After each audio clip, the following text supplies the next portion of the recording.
In this neighborhood, I make the rules. Put her brother on his knees. You've forgotten who saved your life, Vincent, and who still knows how to destroy you. The punch was already coming toward my face when I realized Vincent Cole had forgotten the most important thing about me. I was the woman who had once saved his life, and I still knew exactly how to destroy the kingdom he built afterward. Hello, my name is Elena Reyes. I am 42 years old, and until that night, most people in my old Chicago neighborhood remembered me as Mateo's quiet older sister, the woman who left, built a respectable life, and rarely came home. They did not know why I left. They did not know what I had done before I went. And Vincent had made the dangerous mistake of believing silence meant weakness. It was a freezing Thursday night in January when Mateo called me. I was still at my office downtown, reviewing security reports for a hotel group. Wind pushed snow against the windows 30 floors above the street. At first, Mateo said nothing. I could only hear his breathing. "Where are you?" I asked. "Rose's Diner." His voice shook. Mateo was 34, but in that moment he sounded like the little boy who used to hide behind me whenever our father came home angry. "Are you alone?" There was a pause. Then a man laughed in the background. "No," Mateo whispered. "Vincent is here." The line went dead. I grabbed my coat and left without telling anyone where I was going. Rose's Diner sat on the corner of West 24th Street, beneath a flickering red sign. My mother used to take us there after Sunday church. Rosa knew everyone's favorite meal and every family secret, but she never confused knowing with judging. That night, the blinds were closed. The open sign was dark, though I could see shadows moving inside. I entered through the front door. The bell above it made one small, cheerful sound that did not belong in that room. Mateo was on his knees between two booths. His lip was bleeding. His hands were locked behind his head. Rosa stood near the kitchen with tears in her eyes. 3 frightened customers sat against the wall. 5 men surrounded my brother. And in the center of them stood Vincent Cole. He wore a charcoal overcoat, polished shoes, and the same silver watch I had given him 18 years earlier. He looked older, richer, and colder. The nervous young man I once knew was gone. "Elena," he said, smiling. "You came." I looked at Mateo. "Did they break anything?" "Not yet." Vincent answered for him. I ignored Vincent. "Mateo, I'm okay?" He was not okay, but he was alive. Vincent stepped closer. "Your brother owes me $80,000. "That is a lie," Mateo said. One of Vincent's men shoved his head down. I felt something old rise inside me, but I kept my voice calm. "Show me the contract." Vincent laughed. "You still think paper decides what is true?" He spread his arms and glanced around the diner. "In this neighborhood, I make the rules." Then he nodded to his right-hand man, Darren Pike. Darren was nearly twice my size. He had a broken nose and the kind of smile worn by men who enjoy performing cruelty for an audience. "Teach her some respect," Vincent said. Darren swung at my face. I stepped aside, caught his wrist, and used his momentum to drive him into the edge of a table. Before the others understood what had happened, I twisted his arm behind his back and pressed his cheek against the cold surface. The room went silent. My work in corporate security was not entirely performed behind a desk. Before that, I had spent 12 years as a federal investigator. And before that, I had learned how to survive in a home where anger arrived without warning. I leaned close to Darren. "If you move, your shoulder will be the first thing that breaks tonight." Vincent's smile vanished. "Let Mateo stand," I said. Vincent looked at his men. They hesitated. That hesitation told me more than any threat could. His control was beginning to crack. He finally lifted one finger. Mateo writhed to his feet. "You have until Monday," Vincent said. "Bring me the money, or your brother loses his repair shop. Rosa loses this diner. And you learn what happens to people who return here thinking they are special." I released Darren and pushed him away. Vincent walked toward the door, but I stopped him with one question. "Do you still keep the blue ledger?" He froze. Only for a second, but I saw it. Then he turned back and gave me a thin smile. "I have no idea what you mean." "Of course you don't." He left with his men. As soon as their cars disappeared, Mateo collapsed into a booth. Rosa locked the door. I cleaned the blood from my brother's mouth while he told me what had happened. 6 months earlier, Mateo had borrowed $20,000 to replace equipment at his auto shop. The lender was a neighborhood development company called Lakefront Community Partners. The agreement looked legitimate. Mateo had already repaid $26,000, but the company kept adding unexplained penalties. Then Vincent appeared and claimed the debt was $80,000. "Why didn't you call me?" I'd ask. Mateo stared at the table. "Because you spent your whole life cleaning up my problems. You are my brother. You are not a problem." Rosa brought us coffee, though her hands were shaking. She said Vincent's company had purchased the diner's building. He demanded triple rent or ownership of her business. 3 other shops on the block had already closed. This was not about Mateo's loan. Vincent was clearing the neighborhood one frightened owner at a time. "What is the blue ledger?" Mateo asked. I looked through the dark window at the snow gathering outside. The reason Vincent owes me everything. 18 years earlier, Vincent was not a powerful man. He was a 23-year-old bookkeeper for a gang that controlled illegal gambling in our neighborhood. He was clever but terrified, trapped between men who used him and police officers who did not care whether he survived. I was 24 and working as a junior analyst for a federal task force. Vincent secretly contacted me with evidence names, payoffs, account numbers, and addresses. He recorded everything in a blue ledger. The night his bosses discovered what he was doing, I drove through a back alley during a gunfight and pulled him into my car. A bullet passed through my door and cut my shoulder.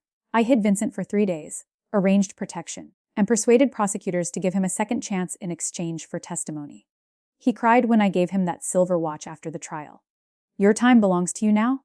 I told him. He promised he would build something good. For several years, I believed him. Then Vincent disappeared from the program. By the time I learned he had returned to Chicago, I had been transferred to another case. Rumors followed him, loans, property deals, political donations, but no witness would speak. Now I understood. Vincent had not escaped the machine. He had rebuilt it with himself at the center. The next morning, I visited Mateo's shop. His office had been searched. Nothing valuable was missing, but every drawer was open. On the floor, I found a photograph of our mother. Someone had written Mo and I across her face in red ink. Mateo wanted to call the police. I stopped him because Vincent had survived too long to leave a simple trail. If we accused him without proof, he would disappear behind lawyers and frightened witnesses. We needed to know what he truly wanted. I asked Mateo to show me every document connected to his loan. One payment receipt carried an account number that did not match the original contract. I checked public records and found the account belonged to a shell company registered in Nevada. That company owned another company, which owned the building where Rosa's diner stood. By noon, I had identified 17 businesses connected to the same network. All had borrowed modest amounts. All later faced impossible debts. 11 had been forced to sell their properties to Vincent's partners. It was organized theft disguised as neighborhood investment. But the worst surprise came that afternoon. I found my own name on one of the incorporation documents. Elena Rise, Authorized Compliance Officer. The signature looked almost perfect. Almost. Vincent had built part of his empire of my identity. If investigators arrived before I could prove the forgery, I could be accused of helping him. That evening, my employer suspended me. An anonymous package had been delivered to the company's board. It contained bank records and photographs that made it appear I had accepted payments from Vincent for years. He was not merely threatening Mateo. He was preparing to bury me with him. When I reached my apartment, the door was unlocked. Nothing had been stolen. On my kitchen table sat the silver watch's original box and a note. Alayu skol diavis tadita buai. Under the note was a photograph of Mateo entering Rosa's diner. I called him immediately. No answer. I drove to his apartment. The door was open, and the living room was empty. His phone lay crushed near the couch. Then my own phone rang. Vincent said, "Ring the original ledger to the old St. Agnes warehouse at midnight." "I don't have it." "You were always a poor liar. Elena, let me speak to Mateo." I heard my brother breathe, then cry out as someone struck him. "Midnight," Vincent repeated. "Come alone." The call ended. I did not have the original blue ledger. It had vanished from federal evidence years earlier. Until that moment, I had assumed it was destroyed. Vincent believed I had taken it. That was the secret behind everything. The ledger did not only contain evidence against the old gang. Vincent had written his own side notes in it. Private account codes, and the names of officials he had paid before he became an informant. If it resurfaced, it could expose the foundation of his present network. I called one person, Retiral Agent Miriam Shaw, my former supervisor. When I told her about the ledger, she became quiet. "Elena," she said, "there is something I should have told you years ago."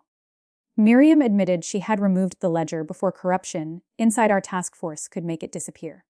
She sealed it in a private evidence vault. She had waited for a safe chance to reopen the case.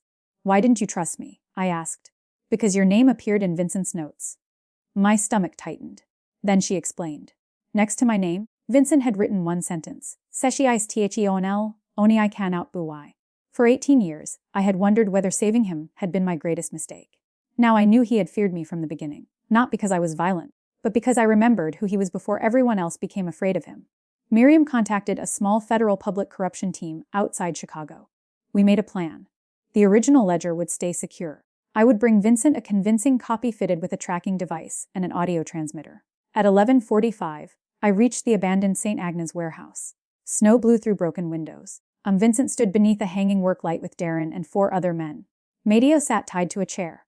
His face was bruised, but when he saw me, he shook his head. "Don't give it to him." I held up the fake ledger. Vincent's eyes changed. For the first time that night, I saw the frightened bookkeeper hiding behind the expensive coat. "Let him go," I said. "Put it on the table." "Matteo first." Vincent pulled a pistol from his coat and pointed it at my brother. "You protected me once," he said. "Do it again."